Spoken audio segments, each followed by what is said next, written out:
Have you ever stopped to consider why attachment, something that seems so inherently human, can cause so much suffering? It's a paradox, isn't it? The human condition is etched by our natural tendency to form attachments.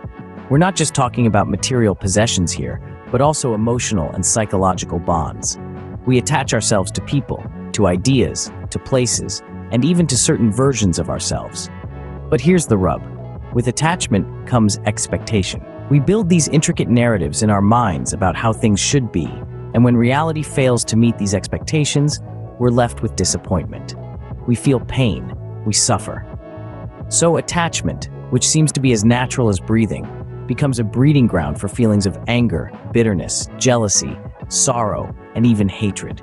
The very thing that we thought brings us joy, comfort, and security often leads us down a path of emotional turmoil. So, if attachment is so deeply ingrained in us, how can it be the root of so much pain? Let's delve deeper into the negative consequences of attachment. Attachment, while comforting and familiar, can often be a double-edged sword. On one side, it provides a sense of belonging, love, and security. But on the flip side, it can foster negative emotions such as anger, violence, jealousy, sorrow, bitterness, and hatred.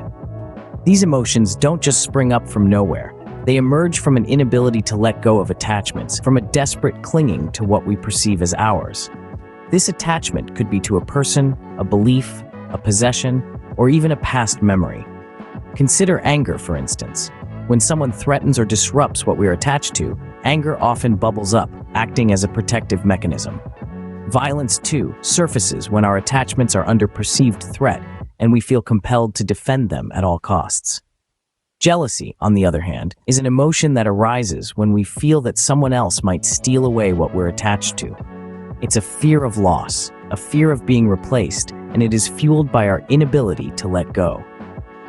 Sorrow and bitterness are the inevitable results of losing an attachment.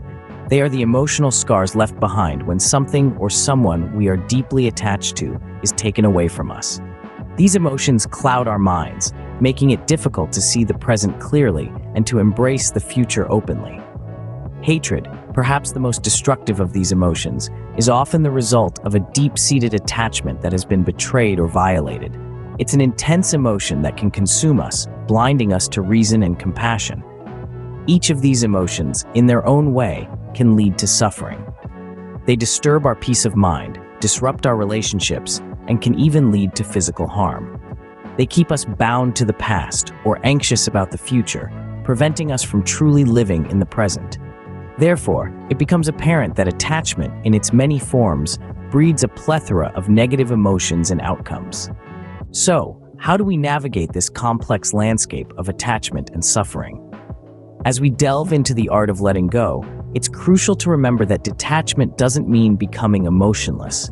It is not a call to abandon our passions or to become indifferent to the world around us. What it does mean, however, is learning to manage our expectations, to not allow our attachments to puppeteer our emotions. It means understanding that it is not the world outside that causes our suffering, but our reactions to it, our attachments to it. Think of it like holding sand in your hand. If you grip it too tightly, it slips through your fingers, but if you hold it gently, it remains. Similarly, by practicing detachment, we learn to hold our experiences, our relationships, our passions gently, appreciating them without letting them define or control us. This leads to a profound inner peace, a freedom from the suffering that attachments often bring. Learning to let go is not about denying our emotions, but about understanding and managing them better. As we conclude, it's time for some introspection. Consider the ties that bind you, the chains of attachment that you wear like a second skin. These attachments, whether they're to people, possessions, or ideas, can often be the root cause of our suffering. They bring about anger, violence, jealousy, sorrow, bitterness, hatred, and a host of other negative emotions.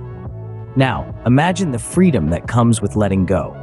Detachment does not mean not caring or being indifferent. It means caring for, without clinging to, the objects of our affection. It's about finding balance, about loving without possessing, about enjoying without becoming dependent. Detachment is a practice, a journey, not a destination. It's a conscious choice we make every day, a decision to not let our attachment us or our happiness. As you go about your day, ponder this. How would your life change if you could let go of the attachments that cause you suffering?